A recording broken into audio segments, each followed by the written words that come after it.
Hey everyone, Ephraim here with Andrew, guest speaker today at the Houston GPA Midstream in beautiful downtown Houston. We have the lovely rain that we've been having every day. We appreciate everybody tuning in and coming in. We had a packed house. It was about 145 tickets sold, about a 40% owner-operator participation today. And I think the speakers had a little bit to do with it. Andrew, tell me who you're with and what topic you talked on. Yeah, it was great being here today. Great turnout. I'm with SPL, so we're a testing, inspection, and certification company that specializes in measurement and laboratory services for the upstream, midstream, downstream. We really touch all points of the hydrocarbon value chain. Nice, nice. Good deal. So what did you speak on today? So today I gave a little bit of a plug for my speech at convention. So my speech at convention, I'll be talking about climate and ESG, and kind of is this whole conversation we're having about ESG really worth it? So I shared a little bit about that and gave a little bit of a preamble to 2 weeks from now. Teaser, little appetizer. Yeah, exactly. So and you're originally from Colorado. Tell me, how did you get into oil and gas? Yeah, so oil and gas was not something I wanted to get into at all. I went and did my undergrad at the University of Colorado in Boulder, and I was strongly anti-oil and gas. And so when I decided to pursue my graduate work down in College Station at A&M, There was a few whoops today whenever that was stated. There were a few whoops, which always kind of gets me. And so I was going to be a climate scientist. Go get my PhD. I wanted to be, for lack of a better term, Dennis Quaid and Day After Tomorrow, right? Save the world from a ice age. And anyway, I had a friend who worked at Shell and over at West Hollow, and he said, Andrew, come do an internship with me. And I said, oh man, I just not my thing, right? Like not my cup of tea.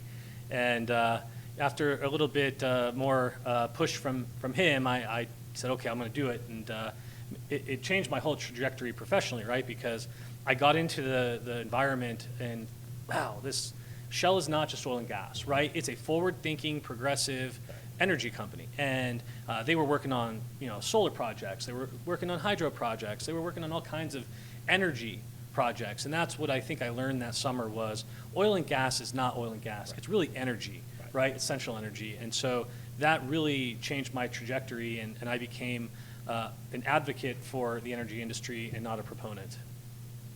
So what do your friends say about your friends that you grew up with now that you're in the oil and gas industry? Yeah. Are you,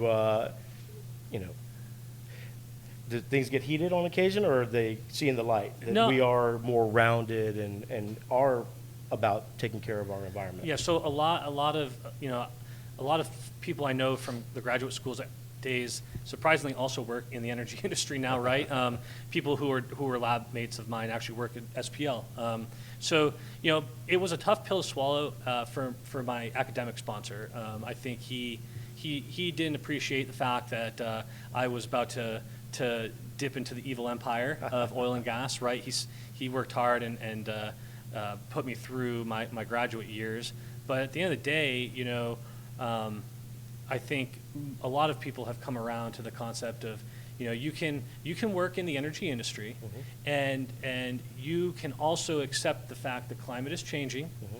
and that oil and gas operators have a very relevant future in the energy transition that's being discussed today. And earlier in the presentation, you were talking about what the energy, what the climate looks like now, yeah. in relative to the thousands of years, and where are you seeing it go in the future? Yeah, so I mean that's one of the things I think I bring to the table in the conversation of climate and the energy industry is I have this kind of unique perspective of I understand climate and climate change and climate dynamics, and I understand how the energy industry works, right? And so that's something that I'm trying to bring to the advocacy part for the industry, right? And so yeah, climate has always been changing, right? I think we can accept that. We can accept the fact that burning gas, burning natural gas, oil, etc., contributes CO2 to the atmosphere, and that has a warming effect. I think the uncertainty is what that warming effect ultimately means for human flourishing. Mm-hmm. And I think at the end of the day, rather than be the enemy, the energy industry, oil and gas, is going to take a leading role, right. in that conversation. I mean, there's quite a bit of research that's done at your previous employer. I mean, when I worked in the engineering space, I mean, we were always doing tests, and they were always proving out new technologies. Just recently met some people in the robotics. They're Yep. really doing quite a bit in the robotics space, and really with an emphasis on new technologies and safety and whatnot. So, good deal. So we will see you. Describe the energy. If you can describe the energy sources right now, what does it look like? And is one solution the answer, or do you feel that a combination of different energies is the way to go? Yeah, so What are we one seeing? of the graphs I showed today was where do we get our electricity from, which was important, right? Because kind of the point I made was we can electrify everything, but electricity is a secondary energy source, right? We have to make it. And so electricity in the United States, 60% of it comes from fossil fuel sources. 20% comes from renewables, about 20% comes from nuclear, right? How that profile changes, I think, in the future, I think you're going to see natural gas start to take a more prominent role, right? That's already something we're doing both domestically and internationally, is trying to convert coal plants to natural gas. Right. I think nuclear is going to have a renaissance. You know, the energy transition, I don't think there's not one answer, right? Some people want to tell you it's solar, wind, renewables we're going to be 100%. I think that's categorically false. I think you're going to see nuclear, natural gas, renewables come together and work in tandem with each other rather than against. And so I think that's what our energy future looks like in 10 years. A combined energy solution. Exactly. So, my bill here lately with the drought, fortunately it's raining again, but it's been kind of hurting the pocketbook. What does that look like in the future? Are you seeing the energy costs going to be on that J curve up, or is there going to be some alternatives? It's going to be real interesting to see what happens with the cost of energy, because right now you're looking at what's going on in Europe right now, and they're having to basically backpedal their entire energy portfolio, right? They're turning coal plants back on because they're hurting, and it's really expensive, right? Right. And so I think in the short term, you're going to see energy prices continue to rise. Right. I think that's unstoppable.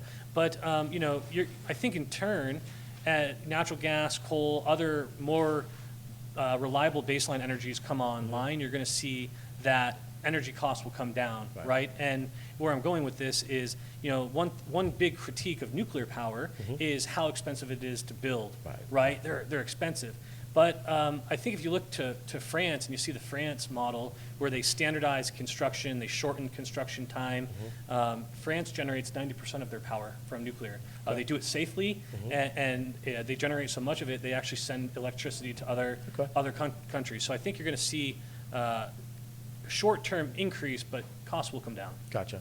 So in San Antonio, what day are you going to have your talk, and how do we support you? Yeah, I appreciate you asking. So Monday, we have our greenhouse gas emissions committee meeting at 3:30 in San Antonio. That's the newest technical committee for GPA. Okay. And then my breakfast keynote is Tuesday morning at 7:30. Okay. It's going to be exploring some of the concepts we just talked about. Okay. Climate and ESG, is it really worth it, right? And try to frame that conversation into a meaningful manner for everyone there. And people hopefully walk away with an appreciation for maybe more of the why are we being asked to do it. Yeah. And then our forum is shortly after my talk at 9:30. Okay. We have a bunch of great speakers coming to share some great information on emissions management.